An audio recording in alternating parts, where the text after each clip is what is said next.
Kenapa kok rajin kali gitu bahas agama orang, membahas.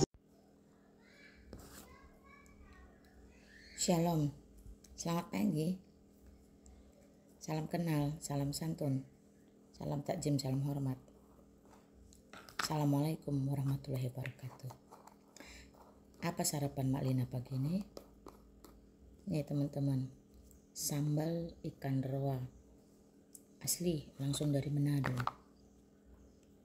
Ya.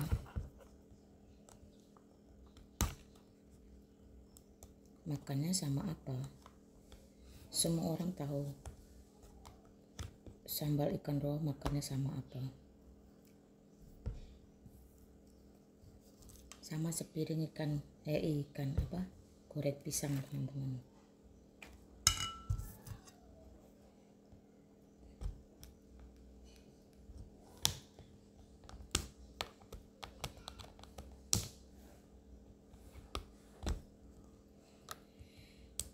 Saya izin stis ya video ini ya, kembali kita mau melihat bagaimana disebut bani otak separuh. Nih sambal ikan rohnya enak banget nih loh teman-teman. Makannya ingat pakai pisang goreng. Cintai masakan Nusantara. Makan dulu Nora.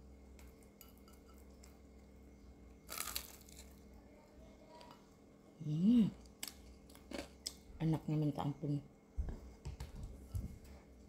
Nah, pisangnya pisang batu.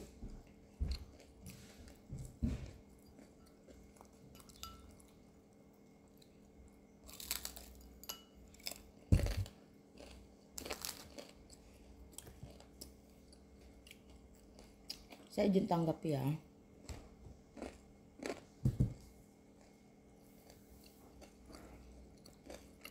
Dari narasi perempuan otak separuh ini,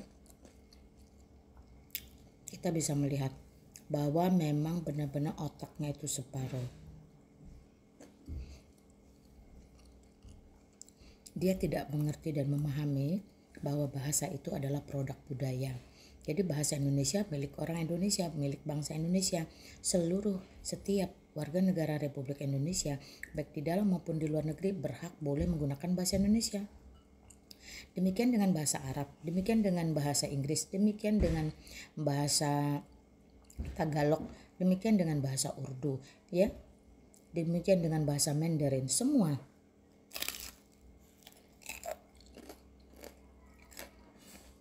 Jadi bahasa itu tidak beragama.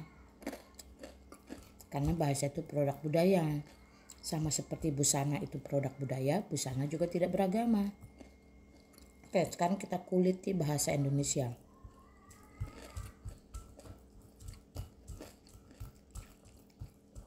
Bahasa mau punya Indonesia, mau punya Arab, mau punya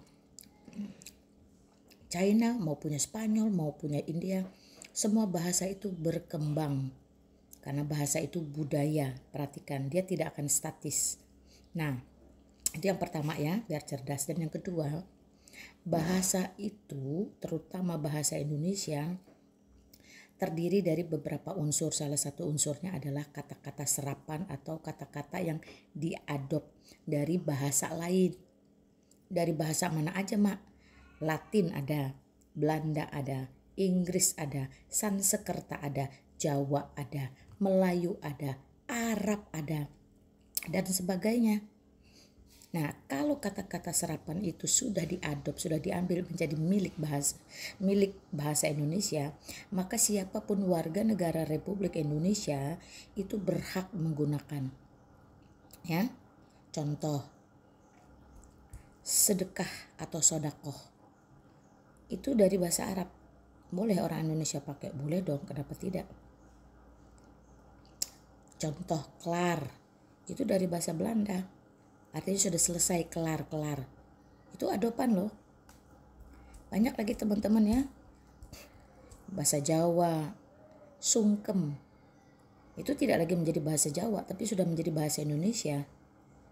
Dan seterusnya. Sanskerta, agama itu dari Sanskerta. Ya.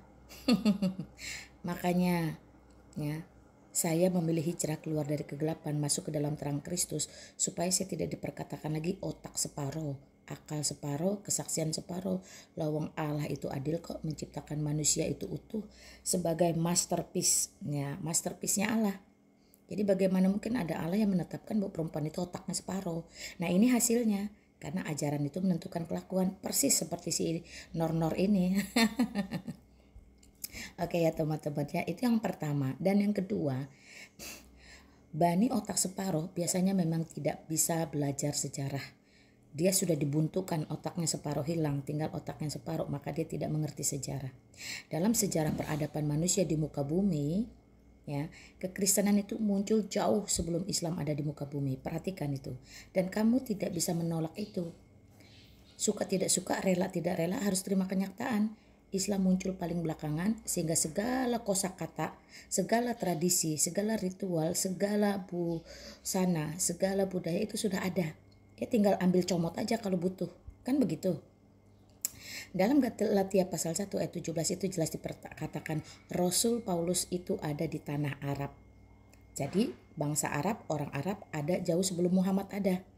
Nah, bangsa Arab, orang Arab ini pertama kali bertemu dengan Rasul Paulus, Rasul yang besar. Rasul Paulus inilah yang mengajarkan seluruh kekristenan di tanah Arab. Alhasil, penggunaan kata Rasul, Allah, Nabi, Astagfirullah, Bismillah itu dalam bahasa Arab, bukan bahasa Islam.